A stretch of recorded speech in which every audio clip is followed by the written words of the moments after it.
पिछले साल हमने कन्याकुमारी से, नमस्कार, कन्याकुमारी से कश्मीर तक यात्रा की।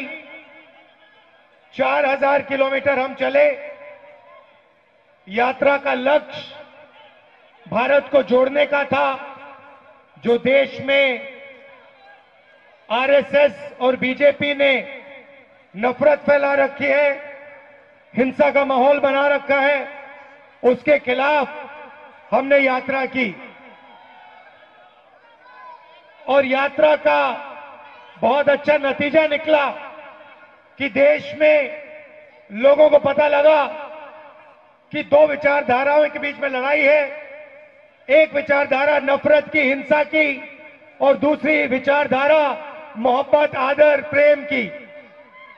यात्रा में से नारा निकला, नफरत के बाजार में मोहब्बत की दुकान खोलनी है। बात समझ आई? बात समझ आई? नफरत के बाजार में मोहब्बत की दुकान खोलनी है। अब सवाल उठता है कि देश में नफरत, हिंसा क्यों फैल रही है?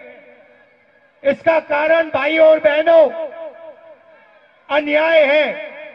बीजेपी की सरकार, आरएसएस की विचारधारा देश में सिर्फ हिंसा और नफरत नहीं फैला रही है, वो देश में अन्याय फैला रहे हैं। मैं आपको आज 2-3 उदाहरण देना चाहता हूं।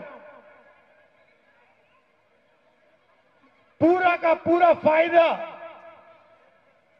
देश का पूरा धन 2-3 बड़े उद्योगपतियों को दिया जा रहा है। उनके नाम आप जानते हो? क्या नाम है उनका? पूरा देश जानता है। चाहे वो एयरपोर्ट्स हो, पोर्ट्स हो, इंफ्रास्ट्रक्चर हो, किसान की जमीन हो, ये सब चीजें नरेंद्र मोदी एक व्यक्ति के हवाले कर रहे हैं। नोटबंदी की, जीएसटी लागू की और देश में भयंकर बेरोजगारी फैला दी। आज इस देश में युवा चाहे भी उसको रोजगार नहीं मिल सकता, क्योंकि सारे छोटे उद्योग, स्मॉल और medium business, public sector unit BJP ने खत्म कर दिए हैं, रद्द कर दिए हैं। यहां बोकारो में बहुत अच्छा उदाहरण है, पब्लिक सेक्टर यूनिट है। यहां पे जितना रोजगार लोकल लोगों को मिलना चाहिए वो नहीं मिलता, और कॉन्ट्रैक्ट लेबर देश में फैलाते जा रहे हैं। मैं यहां साफ कहना चाहता हूं, मैं इस कॉन्ट्रैक्ट लेबर के खिलाफ हूं। ये कॉन्ट्रैक्ट लेबर नहीं है, ये श्रमिकों के खिलाफ अन्याय हो रहा है। तो चाहे वो किसान हो, चाहे वो मजदूर हो, चाहे वो युवा हो, सबके खिलाफ बीजेपी की सरकार अन्याय कर रही है। सिर्फ आर्थिक अन्याय नहीं, सामाजिक अन्याय।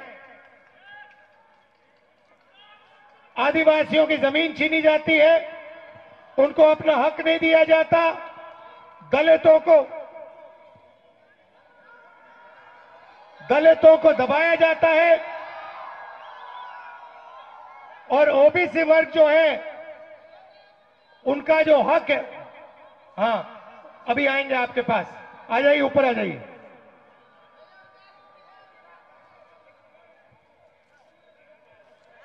आ जाइए, आ जाइए।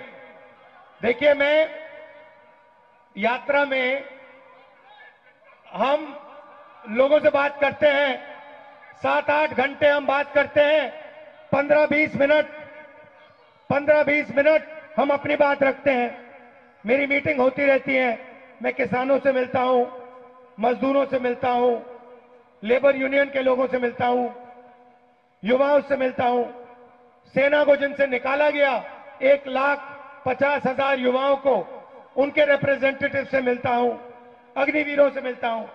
मैं आज इनको माइक्रोफोन देना चाहता हूं कि वो हिंदुस्तान के कॉन्ट्रैक्ट लेबर की हालत के बारे में आपको 2 मिनट बताएं। बोलिए। बहुत बहुत धन्यवाद राहुल जी। देश की आज जो मौजूदा हालात में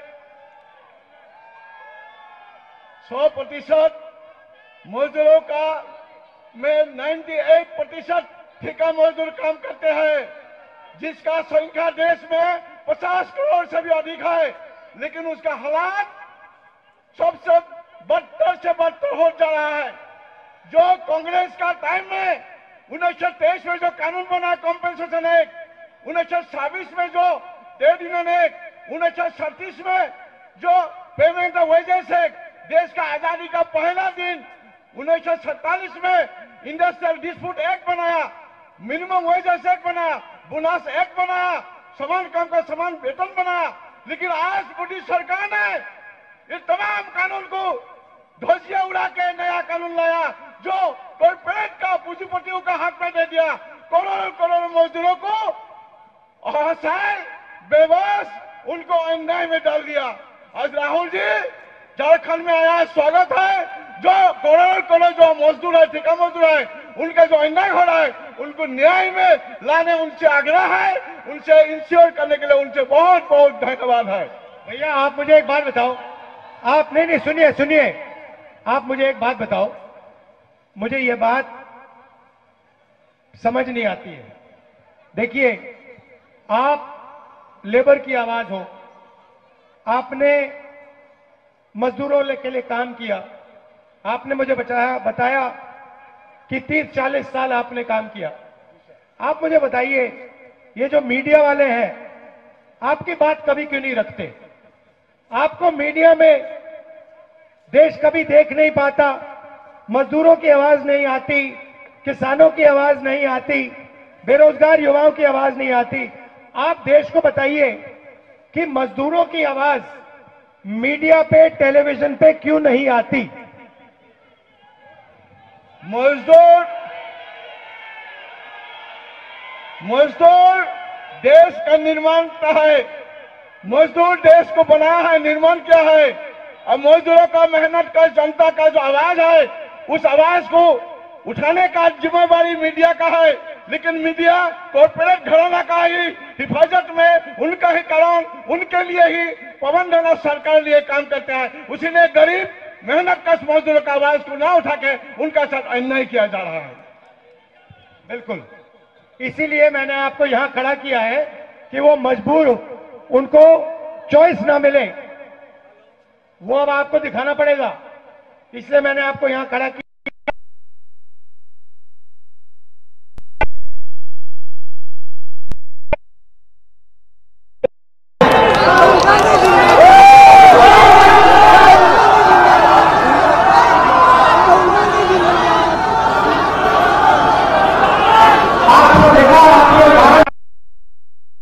देखा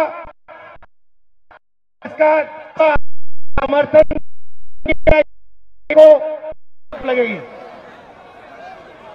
आप सब आए, आपने इतने प्यार से मेरी बात सुनी, आप सबको दिल से बहुत बहुत धन्यवाद। नमस्कार, जय हिंद।